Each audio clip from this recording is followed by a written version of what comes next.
Good evening, gentlemen. We begin tonight auspiciously, only a little late, chapter 11 of Shaar HaYichud v'Emunah. We'll see chapter 11 is not as bankrupt as you may assume. We're in the last two chapters of Shaar HaYichud v'Emunah. There's 12 chapters total. Chapter 11 and chapter 12 we're going to go much faster than many of the previous chapters. These are less heavy in a way. We'll try and move through them slightly quicker, and then once we're done with that, we will have to see what's next for us. Something completely different, God willing. We'll change things up. We'll have a different flavor. We're going to explore flavors of Chassidus you didn't even know existed. So you call it Perik Yud Aleph, then there's no problem. No chapter Yud Aleph. Chapter Yud Aleph, right? Yeah. Then it doesn't sound like bankruptcy. Yes. Shaar HaYichud v'Emunah, this book, the second part of the Tanya, in which we are on the 11th chapter. This book is about the unity of God. God is one. There's two general ways God is one. He's one because nothing other than Him truly exists. And He's one because He is absolutely simple. He has no parts and no aspects. But this is a conclusion you reach after you learn Shaar HaYichud v'Emunah. I want to review briefly at the beginning of our class today how we learned these two things in order, right? In other words, I'm going to do attempt to do a one-line summary of every chapter of Shaar HaYichud v'Emunah we have learned so far, and then everyone will be more or less on the same page. You'll be missing one or two extra words, and you'll be right on target, ready for chapter 11. Chapter 1 of Shaar HaYichud v'Emunah. I've written these down to make sure I get them right. God speaks the world into existence at every moment. That's chapter 1, right? God says, as we read in the Torah, God says, let there be light, let there be a firmament. And the Torah never says He stopped speaking. It's never recorded that He stopped speaking, right? God's utterances which create the universe, God is speaking them at every moment. They are constantly creating the universe from nothing. That's chapter 1. Chapter 2. Therefore, the universe exists in a way that all it is God speaking it into being. In other words, the universe exists not by itself, but constantly dependent on Hashem. That's chapter 2. Chapter 3, if this is so, the world really has nothing of its own, neither in the fact that it is, nor in what it is, right? Neither in its mitzias or its mohus, neither in its being or its essence, neither in its existence or its nature. The world has, the universe has. You say world, people think for some reason the rock you're standing on right now. When we say world, we mean the universe, the entire physical universe. The entire physical universe has no existence other than the act of God speaking it into existence. There is nothing else here. We look at this cup and we see it's white and it's made of plastic and it has tea, and the tea has a certain flavor and the white is a certain shade. It's not the same shade as the walls are white, right? We have all these different qualities, all these different natures, all these different beings. But what is all of this? All of this is just the speech of God. It's pure godliness. The fact that these things exist independently or have their own natures or their own being in any way is purely an illusion. The truth of everything is that everything is the word of God constantly being spoken. In chapter 4, we say it doesn't seem this way because God hides it from us. That's what we learned in chapter 4. We should see everything as the word of God. If the table has no properties other than being the speech of God, then how can it be we perceive it as a created being that is, so to speak, stable and exists separate from the Creator? And the answer is that God chose to make it this way. God is hiding Himself. Chapter 5, we said that He does this in a way that His self-concealment and His self-revelation are one. It's not two different things that He does, essentially. It's one thing that He does. He creates. In the act of creating, or speaking as we've been calling it so far, that act contains within it His self-revelation and His self-concealment as one. That's what we learned in chapter 5. Therefore, as we learned in chapter 6, his self-concealment is no contradiction to the fact that the universe is nothing but the word of Hashem. Right? In other words, you might think that since everything appears to be separate from God, that means there is something else here other than godliness. But we concluded in chapter 6 that that appearance itself, that there's something other than God here, that itself is godly. And that's what we learned in chapter 6. It's part of his revelation, right? So it's no contradiction to what we learned in the earlier chapters, that the universe has no existence of its own. It's totally dependent on God and really is just godliness, an expression of godliness. So in chapters 1, 2, and 3, we learned that the universe is just an expression of godliness and has no independent reality whatsoever apart from godliness. And in chapters 4, 5, and 6, we dealt with the massive issue that we don't see this. This is very difficult to relate to. And Alter Rebbe says, indeed, God intended it that way, God makes it that way, but the concealment itself doesn't contradict this fact. That's essentially what chapters 4, 5, and 6 are about. Then we learned the infamous and lengthy chapter 7. Chapter 7 says that so far all we've spoken about is how the world is nothing within the divine speech, that all there really is the divine speech. In chapter 7, we connected the divine speech even higher. We say that the divine speech is itself nothing within godliness, within its own source. And there's two ways that this can happen. There's a higher level unity, a Yehuda Ilah, which the Alter Rebbe says is Shema Yisrael, Hashem Elokeinu, Hashem Echad. And there's a lower level unity, which is what we say, Baruch Shem Kavod Malchusay Le'olam Voed. This is what we are referring to when we say Shema every day. If you really understand what we're talking about, we are referring to the two different ways in which the speech of God is nothing within its own source. That's what chapter 7 was about, right? And what is it that it is nothing within? What is this source? This source is the pure infinite expression of Hashem, or Ein Sof, the light without end, the infinite self-expression of God, right, which is truly beyond all comprehension and understanding. And it's one with that light because the tzimtzum is loy kapshute. The tzimtzum is non-literal. He never takes that light away. That light is everywhere right now. Well, you can see why chapter 7 took us so long to learn, because the summary is quite unwieldy. There's a lot in chapter 7. But then Shaar HaYichud v'Emunah took a turn after chapter 7. The whole book takes a turn. Why does it take a turn? We say because the whole point of chapters 1 through 7 is essentially that the universe is not important and has no existence of its own. All there really is godliness, right? At the beginning of chapter 8 and going into chapter 8, we turn everything on its head, essentially. We come at things from the opposite direction. We say, but isn't the fact that God knows it and God is involved in creating it, doesn't that show that it has a certain importance and a certain relevance and a certain existence, right? In other words, working from the bottom to the top, starting from the world and working all the way up to the source of its source, right, we conclude that the world is nothing. But the truth is that doesn't God know the world? And does Torah not teach us that he's involved in the world, and that the world is something and of some importance? For this we have chapters 8, 9, and 10, really the end of 7 as well. And we have 8, 9, and 10, and which we just finished. Chapters 8, 9, and 10 are therefore all about the second type of divine unity. Not that there is nothing other than God, but that God is absolutely simple. In other words, the fact that God knows and is involved in the universe is not a contradiction to him being above it and the universe being of absolutely no independent reality.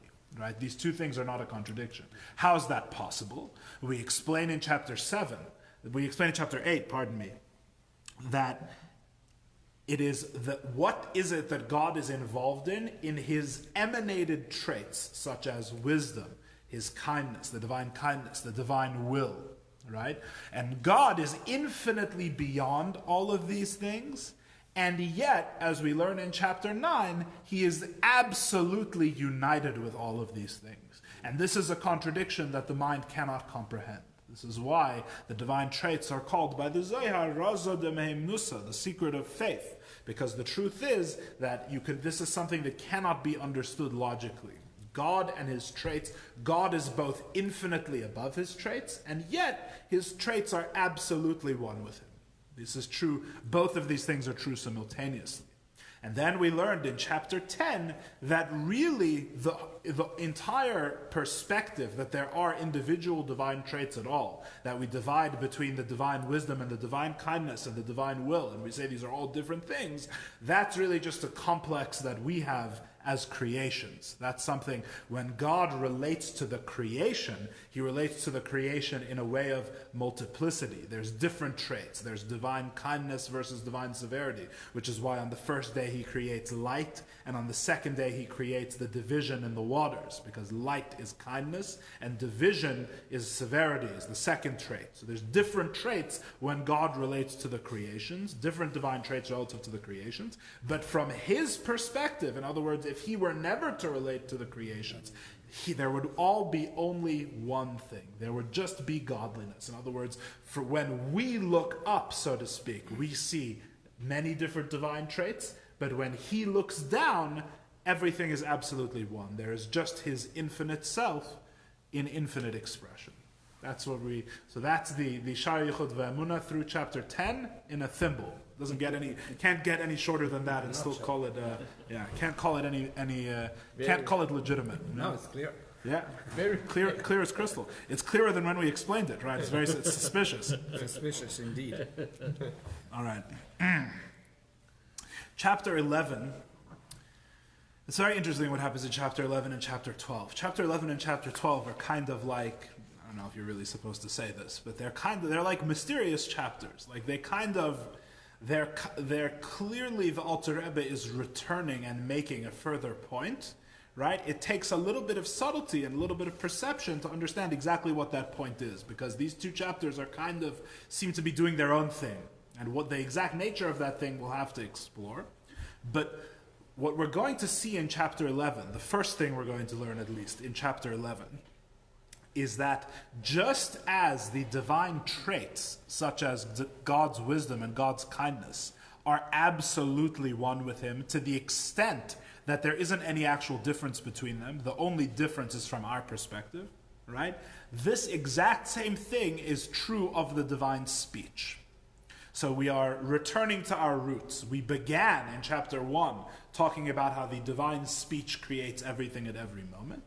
Chapter 10 is returning to that divine speech, but in a totally new, because we have 9 chapters in between, it's with a whole new perspective, a whole new way of looking at them. And the Alter Rebbe is going to say a far greater chidush, as we would say in yeshiva, good evening, a far greater innovation than what we said in the previous chapter. In the previous chapter, we say God's wisdom is absolutely one with him, and you can't understand it. That's what we finished talking about in the previous chapter. Now we're going to say not only is his wisdom absolutely one with him, but his speech is also absolutely one with him. Why is it a bigger deal to say his speech is absolutely one with him than his wisdom? We're going to do all of this in the text as well, but I just want to make the point at the beginning so it's very clear why, if we're paying attention, the beginning of this chapter is quite startling in a way. Because the Alter Rebbe is, so to speak, it's hard without like a bit of poetic license. The Alter Rebbe is he's like smoothing out the circle in a way. Is one way of putting it. In other words, the Alter Rebbe started by talking about the divine speech, and we came to certain conclusions about it. But because we didn't yet have the information we now have about the divine simplicity, that explanation was necessarily incomplete. So we started from the bottom and worked up. Then we started from the top and worked down in the last 3 chapters. And now that we're back at the divine speech, the Alter Rebbe is almost, in a way, he's like tying the bow. He's showing how when you come back around, you come back to where you started. There's a certain beautiful symmetry and order, how the Alter Rebbe is taking what we started with and showing how it's what we ended with as well. Because the theme of the whole work is the divine unity, right? It's all one in the end. That's the point, that it's all one, right? So the Alter Rebbe is showing how the thoughts that we are thinking about God in chapters 8, 9, and 10 are not fundamentally different than the thoughts about God we were thinking in chapter 1. In what sense now? Why is it a bigger innovation to say that the divine speech is absolutely one with God than that the divine wisdom is absolutely one with God? And the answer is very simple. Because for wisdom, you don't need another person. Wisdom is something that a person possesses. It's an inherent trait, right? Wisdom is something that I have even when I'm all alone. Unless I'm crazy, I don't have speech when I'm all alone. Speech is something that is designed, the nature of speech is communication to what's called in Chassidus, the zulas, the other. Speech presupposes, and in God's case literally creates, right? In the human case presupposes, in God's case literally creates the other. In other words, when God wants to create, the mode of his creation is called speaking, which is obviously a metaphor. Don't think that God's voice, I wonder if God has a deep voice, right? I had a rabbi in yeshiva who always used to say it, God says this, God says that. I wonder if he speaks with a deep voice. No, but I wonder because, wisdom comes from another person. So it comes from another person, stays with you. Dibur comes from you to another person. No, correct. In other words, it's true that Chachma is ultimately also relational in a sense. The truth is that everything except the Etzem HaNeshama is relational in a sense, but the it's incomparable. The need for the zulas in like speech one continues the other. Right, that's also true. But the wisdom is something that literally is inherent to a person. In other words, it's true that you often acquire wisdom from outside of you, and that may be inherent to what wisdom is. But the bottom line is that wisdom is something that you have in solitary confinement. There's no taking away your wisdom. Wisdom inheres in you once you have it, which is the point, right? It says, what does it say about Avraham Avinu this week? It says about Avraham Avinu, Lech Lecha, and you'll go out, right? And what will you do? God will help him spread his nature to other people, right? Because he's going to teach them. It says, the Rambam says that Avram was shasal in other people. Shatal. Ich ba'anglit.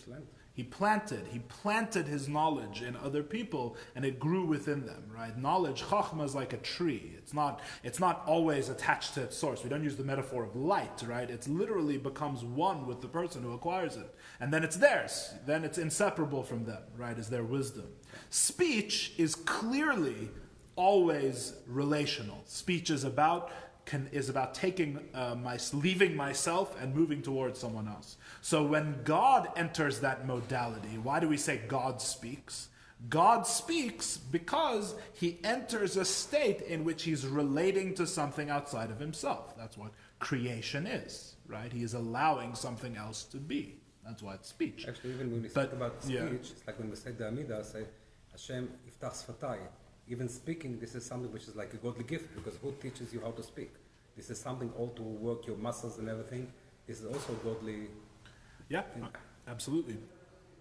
And when a human being speaks, obviously, even though we don't create with our speech like God does, right? When we speak, it's also relational. So when the Alter Rebbe is going to come here and he's going to say, it's not just God's wisdom, which is absolutely one with him, which again, you cannot really understand because God is not a being of wisdom, as we spent a very long time explaining, right? God is infinitely beyond intellect. He's not a mental phenomenon. He's infinitely above understanding and wisdom, and yet he has wisdom that is absolutely one with him, right? We're going to say it's not just true of the things that God has before he is actually involved in the act of creating something outside of himself, right? That is absolutely one with him. We're saying even when God leaves himself to create something else, even that act of leaving himself to create something else is not leaving himself at all. That's the chidush. It's absolutely one with him, right? So it's a far greater, in a sense, a far more difficult to appreciate, even than his wisdom being one with him, in a sense, because he is literally in the act of making something else, in an act of creating something that is not one with him. That act itself is absolutely one with him. That's what the Alter Rebbe is going to say in this chapter. Okay, let's start inside. We're going to be in the English on the first page, obviously, page 973 in our copies, chapter 11. Zok the Heilige Alter Rebbe, the Holy Alter Rebbe says as follows. In Tanya Kadisha, may I borrow someone's watch, please? Thank you very much. Says the Holy Alter Rebbe. That's not what the Alter Rebbe said. The Alter Rebbe said as follows. Thank you very much. Vehine, chapter 11. Behold, Asara Maimaros Gamke Nikru B'Shem Maimaros Lagabe HaNevrayim Bilvad. The 10 utterances are also only called utterances in the perspective of the creation alone. The utterances are also, well, first of all, the 10 utterances, right? We mean the 10 utterances by which the world is created, right? If you go and actually read Parshas Bereshis and count up the number of things God says, you'll see there are 10 utterances by which God creates the world. Those 10 utterances are only called utterances, speakings, acts of speaking, regarding in the creation's perspective. To God, we don't call them utterances. Why does he say also? Why the utterances are also only considered utterances from the people's creation? Because he's continuing from the previous chapter. At the end of the previous chapter, we said the divine traits are only called the divine traits from the creation's perspective, right? His wisdom, his kindness, etc. Now he's saying, in addition, the 10 utterances by which he creates the world are also only utterances from the creation's perspective. What are they from God's perspective? Well, if we use the language of the previous chapter, we would say they are ma'or, they are luminary, right? There's only the sun. There's no rays of the sun, right? There's just the sun. So we would say in the language of the previous chapter. So here, there's no utterances. There is only Hashem, as we'll discuss, right? All of these divine utterances, which are, and it's even more wondrous when as we're going to see, the Alter Rebbe is going to explain the incredible paradox, the impossibility of understanding this, right? Because, we'll get to it when we get to it. Okay, it doesn't matter. Okay, continuing on.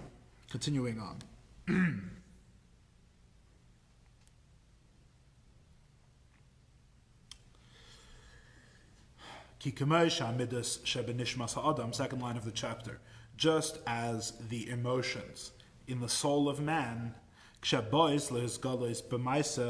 when they come to be revealed in action, they come clothed in the letters of thought. When emotions are being revealed to perform an action, they are enclosed in the letters of thought. So we really have 4 things here. We have emotions. The emotions are coming to perform an action, that they are expressed in letters. And what type of letters? Letters of thought. There's 4 concepts in these few words, right? You have an emotion. You see someone in shul. Let's say someone in shul doesn't have a job, right? For example, they got let go recently, and you see them in shul. You interact with them, and you feel in your heart your midas hachesed, your trait of kindness is aroused, right? Which the trait of kindness is not a sensation. Often in our contemporary world, people mistake sensations for emotions. Sensations are even lower than emotions, and emotions are already pretty low. But that's a different discussion for a different time. You have your emotion of kindness. Your emotion of kindness means that this person is real to you in your world, which is called das. You know that they exist in a very deep sense, which is the mother of all emotions. Is this recognition that the object of your emotion is real to you, which is why a bar mitzvah becomes a bar mitzvah at 13, because only at 13 do you become a bar das, a human being with mature knowledge. What is the mature knowledge? Not intellectual knowledge, but the maturity to recognize that something else is as real as I am within my world, which which is really the maturity reached at bar mitzvah, which is why bar mitzvah is at 13. So that's das. So that's das is the beginning of all emotions. The start of all emotions. Really, the beginning of all emotions is intellectual, because you have to intellectually know that the person exists, right, before you can have an emotion about them. But let's leave that out for the moment. So you have das. The person is real to you in your world. You see the person in shul that you know they just got let go. That's real to you in your world, and that arouses within you an emotion of kindness, which means I want to do good to this person, essentially. I want to be closer to this person. In other words, I want to connect myself to this person in all the correct ways, right? That's what an emotion is fundamentally. So they're real, and because they're real, I want to be close with them. That's essentially what the emotion of kindness or love is. That's essentially what love is.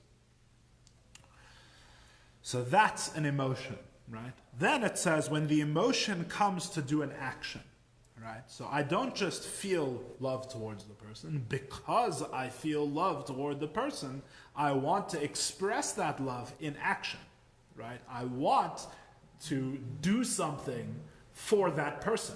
I feel love towards them, right? Their story of having lost their job is really tugging on my heart. And now I want to do something for them. So I have an emotion, and the emotion is coming to perform, needs to come out into an action. Because as we know, that doesn't necessarily follow. We have many emotions that are not acted upon, right? So in other words, the emotion to be expressed in an action is like, that's a process that has to be gone through, is what I'm trying to say. It's not inherent. It's not like the emotion automatically produces an action. There's a process whereby the emotion has to be brought out into an action. Not rocket science. I'm just making the point here. So when an emotion, and this is all a metaphor, remember, we'll get back to that. When the emotion needs to express itself in action, it expresses itself in the letters of thought. Which means that in order, as Chassidus tells us, in order to get from an emotion to an action, there's things in the way, right? From emotion to action, you have to go through machshava, thought, and dibur, speech, in order to get to action. We've discussed this previously in this class. We've discussed this back in chapter 8. It may ring a bell, a lot of what I'm about to say. So in order to get from emotion to action, you have to pass through thought and speech. And as I told the story back when we learned chapter 8, and I'll tell it again now, I always used to have this question in yeshiva, because it's very hard to understand. Often we have action without speaking. And in fact, often it's preferable to have action without speaking. As the Frierdiker Rebbe writes about the early Chassidim, that they would think a lot, they would do more than they thought, and they would speak very little. That was the trait of the early Chassidim. Exactly. Speak little and do much. So why do we say that you have to pass through speech in order to get to action? And we explained this in chapter 8. Because when we say speech, we don't mean actually speaking, although that is included as well. Just like when we say action, we don't even necessarily mean actually acting, and so too with thought.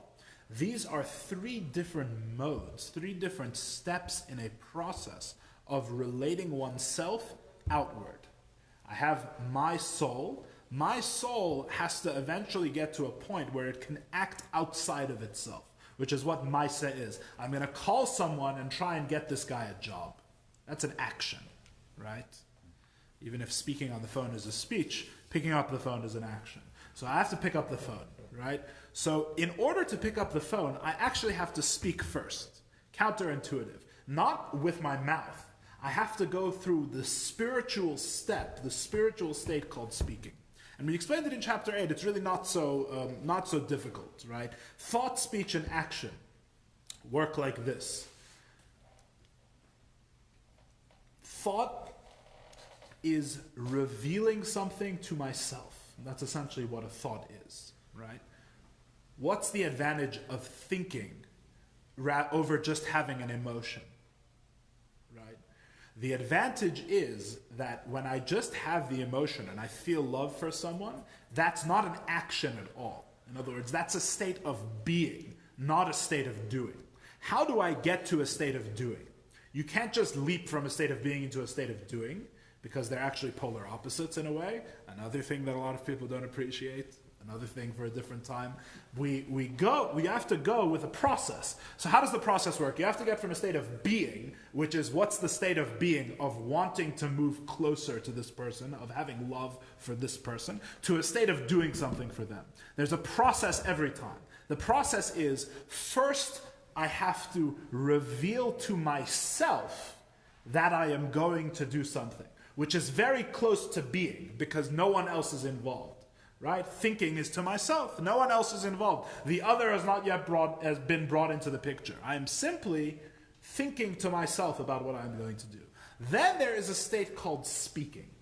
Speaking is either literally speaking with your mouth and revealing your thought to the other, or it is bringing the other into the picture. Right? First, I think to myself what I'm going to do. Then I take so I have the thought to myself, I'm going to pick up that phone. Then I take that thought which I have to myself, and I actually have to align it outside of myself, right? Okay, what's the phone? The phone is actually a reality outside of me. There is something else here. I have to take this thought and connect it with the outside world. That's called speech. And then action is when I totally leave myself, right? And I go out to the outer world and I actually interact with it. So it's actually a perfectly logical three-step process. First, there has to be the subtle switch from being to doing, which is emotion to thought. Then there has to be the other is in my reality. And then there's actually interacting with the other, thought, speech, action. So every action necessarily must be preceded by thought and speech. Because how can you interact with something outside of you without first having recognized that there is something outside of you? That's all speech is, right? And so to thought, of course, obviously, because if there hadn't been the thought first, then you would never have left your state of being. The very fact that you're doing is because of thought. Anyway, this is all just foundational background information to what the Alter Rebbe is saying here. So back to what the Alter Rebbe is saying here. The Alter Rebbe says, when you want to go from that emotion of love to actually doing something and picking up the phone and getting the person a job, right? How does it first express itself? In letters of thought. So first is thought, right? Exactly as we just described. First, the emotion has to express in letters of thought, which means, as we've just explained, that I have to bring that emotion into an action. And the action is thinking.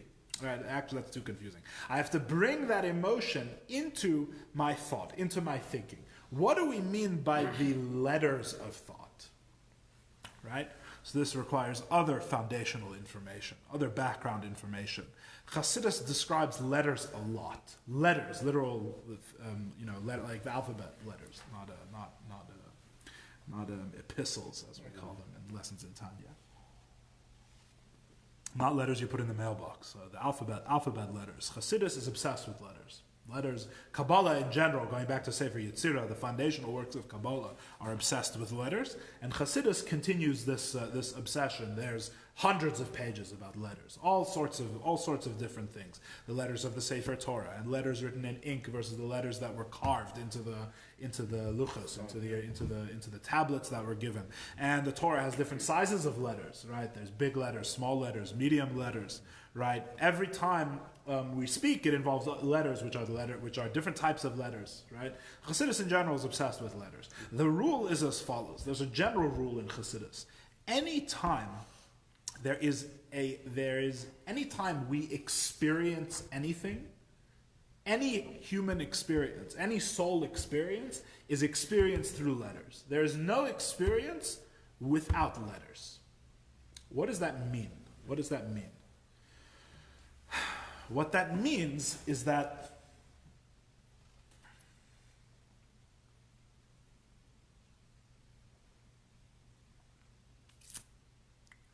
when I am feeling love towards the person in shul, and when I actually call to get him a job, is that two different loves or is that one love? No, it's very simple. It's one love. It's nothing too complicated. In other words, the point is that there's not two different emotions, right? There's not two different relationships between you and the person. There's one relationship. That one relationship is expressed at 4 different levels that we've discussed: the emotion, the thought, the speech, and the action, right? So how is it possible that, and it would be very bad if it was a different love at every level, because that means that you're all disjointed. In other words, what you have in your heart has nothing to do with what you do. That means you're inauthentic and fake, and your actions aren't real, and you're telling lies. It's all sorts of bad, terrible things happen, right? The real way a person is supposed to act is they have the right emotion in their heart. That right emotion is brought down into first their thought, then their speech, then their action, and it's one emotion all the way through. But the question is, how can you have one emotion in the physical act of picking up a phone and the powerful love and affection that you feel in a way that can't even really be put into words in your own heart? But it's one love, it's one continuous thing, right? How can it be one thing if these two expressions of it are so different? And the trick is the letters. That's why letters are so fundamentally important. The meaning behind the letters is like the soul. The letters is like the body in Chassidus. The meaning behind the letters is like the soul. The letters is like the body. What does that mean? It means that my love, if it is the meaning behind the letters, can be meaning behind many different types of letters, right? It can be behind the meaning of the letters of action, as Chassidus calls it. Once you realize that the letters are just the means by which the soul is expressed, right? It's the body which allows the soul to be conveyed. You understand why Chassidus calls everything letters, even things that aren't letters, right? You have letters of action. When you pick up the phone, it is expressing in letters of action. Oisios hamaisa. When you speak, oisios hadibur, letters of speech. When you think, when it doesn't mean thinking in words. It means thinking in images, thinking in the way that we think, which is not in words, generally speaking. It's in whatever thought is. It can't really be put into words, which is why it's thought and not speech. But we think in the language, so to speak, in the letters of thought. And when we have emotions, it's in the letters of emotions. So it's the same thing, but with a different way of expressing itself in every letter. And the means by which the soul of a thing expresses itself across all worlds, right? Across a world of thought and a world of speech and a world of action, it's through the letters of that world, right? Just as just as our soul only interacts with the physical world through a body that is of this world, right? The body is physical just like the world is. Otherwise, there would be no interaction, right? You need the body to allow the soul to interact with the world. So too, the letters at every stage of this process allow the soul of the sentiment, allow that love to express itself in that realm. So that's what the Alter Rebbe means here. The Alter Rebbe says, so let's do it again from the top. Just as the emotions in the soul of man, when they come to be revealed in action, in other words, we want to get from our emotion to an action, what do we have to do? That emotion is enclosed first in the letters of thought, right? Now, it should be pretty clear what these words mean. In order to get from the emotion to the action, the emotion first has to be enclosed, because the first step is thought, it has to be enclosed in the letters of thought, which means what is an emotion? Emotion and thought are two different universes. They're not translatable, right? You can't, an emotion is fundamentally a different substance than a thought. And yet, that emotion can be enclosed in a body, in letters of thought. So that's the first step that has to happen. In order to actually begin to pick up the phone and call someone for the person that I love, that love first has to come into the letters of thought. That's what the Alter Rebbe is saying. Continues the Alter Rebbe, last line on 973. Kagain, for example, midas hachesed v'rachamim shebeneshama, the trait of kindness and mercy in the soul. It is impossible that it should actually be able to affect, to act.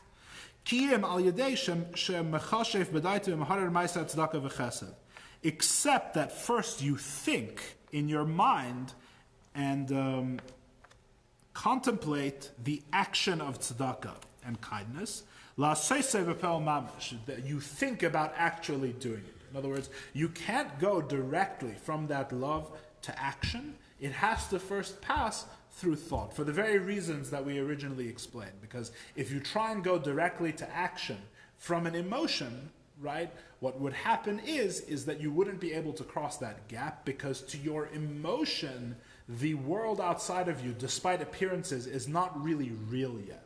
The world outside of you is not you have no means of leaving yourself and interacting with the world based purely on emotion. You need thought first, right? For example,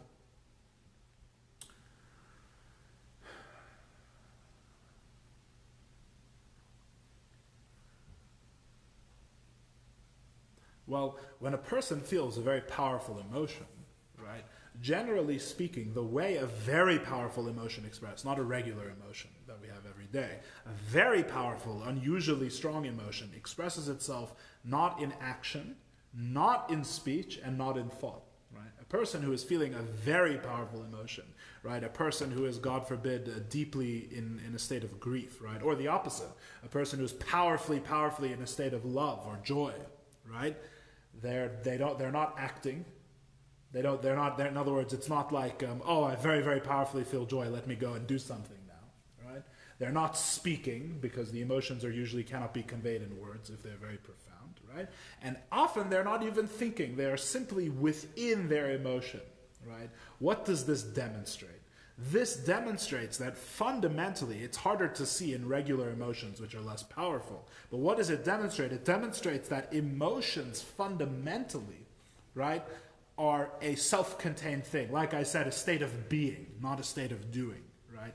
If you're fully in an emotion, you're generally speaking not thinking about interacting with things outside of you. You are simply living within the emotion, and therefore fundamentally cut off from the zulas, cut off from the other. It's odd, right? It's strange. The other is what causes the emotion. The other is the object of the emotion. But if you have just the emotions fully, what is it? It's simply your reaction to these things, not in an active way. It's how that thing affects you, is a better way of putting it, not your reaction, because reaction implies action.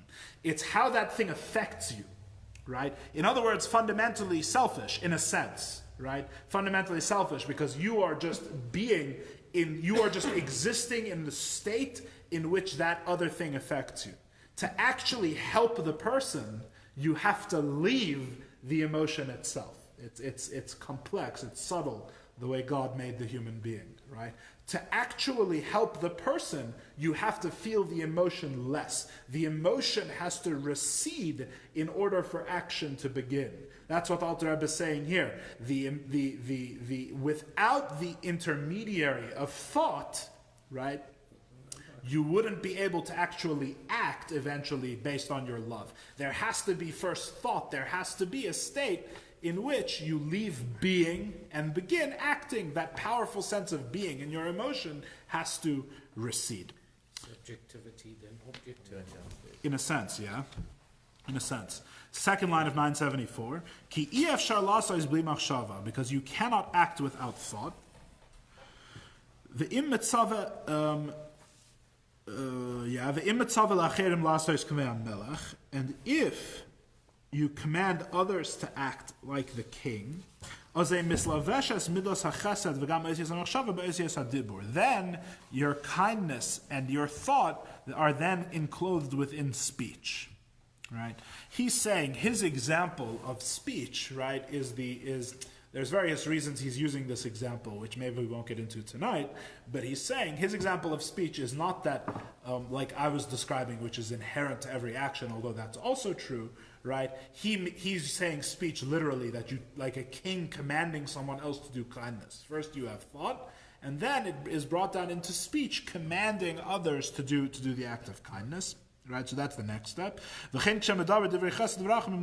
so too, when you speak words of kindness and mercy to your fellow man. In other words, the Alter Rebbe says, where do we go from machshava, from thought? We then go down to speech, where the other person is brought in, so to speak. That connection is made. You leave yourself in speech to actually relate to the other.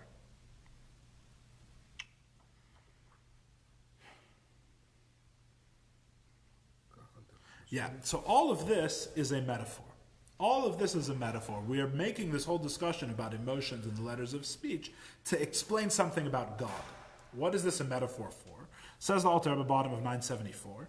Kach al derech mashal mideiso shel HaKadosh Baruch Hu. So, figuratively speaking, are the traits of God. When they come to be revealed and to act in the lower worlds, right? When they come to be experienced and to act in the lower worlds.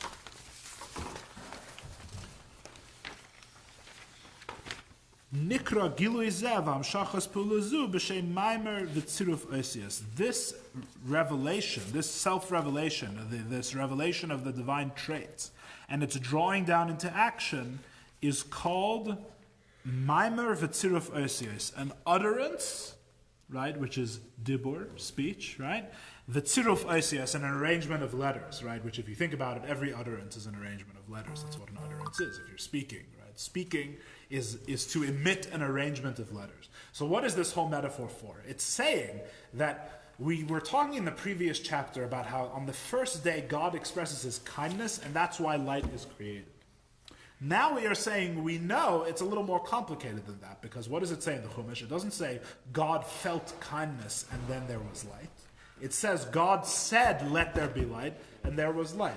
In other words, we know that it doesn't go straight from God's trait of kindness to there being the creation of light. There is a process where it comes through speech first. It goes thought, speech, action, just like when a human being acts, right? So when God is creating light on the first day, right, in order that the light should be created as the other, right, as a creation apart from Him, in order for His kindness to actually have an effect, so to speak, right, just like our kindness having an effect of us picking up the phone and making that call, right, God's kindness has to come through the letters of thought and the letters of speech. And that's what is being described in Bereshis, in the first chapter of the Torah. Which is actually strange. I mean, if God would have wanted, He could have just thought about it and then created. Absolutely. Why did He have Absolutely. to speak? If God wanted, He could do anything. Absolutely. Right. Absolutely. So what is that thing, of speaking? Oh, because we're explaining it right here. No. God's... For us, but for Him? No, we're explaining it for God. It's a metaphor for God, right? God's intention, God's will when He created the world, was that the world should be created in this Seder. It was with this order that He wanted things to be created. That it shouldn't be created purely from His kindness. Because if the world is created purely from His kindness, right, then it doesn't have the trait of being the zulas. It doesn't have the trait of being the other. In other words, what I'm really saying is that the question is all upside down. It's not that we are taking how we are and trying to apply it to God. We're actually saying the way we are is because this is the way God chose to do it, is really what we're saying. But not that I look at that, I mean, there's a difference. Yeah. Because when God wanted to create the things, He created, I mean, He did it just by saying, the only thing that He actually had thought at first was to create another man, because He was speaking to the angels. He said, He didn't do, He said, let's do something in our shape, and then He created. Right, well, Naisa Adam B'Tzalmenu, it says He spoke, right? It didn't say He thought. No, but He didn't create it, that's like a thought. Right, so because it wasn't a speech that created, you're saying it's like a thought. I don't know. It's an interesting argument. I don't know. I don't know. I have to think about that one. But the fact is that, as we've just been explaining, there is no speech without thought. There's no such thing, as we've been explaining. Right. That's what thought is, right? That's what thought is. Thought is the second stage in this process, right? It's really the third stage if we count the midah, if we count the emotion.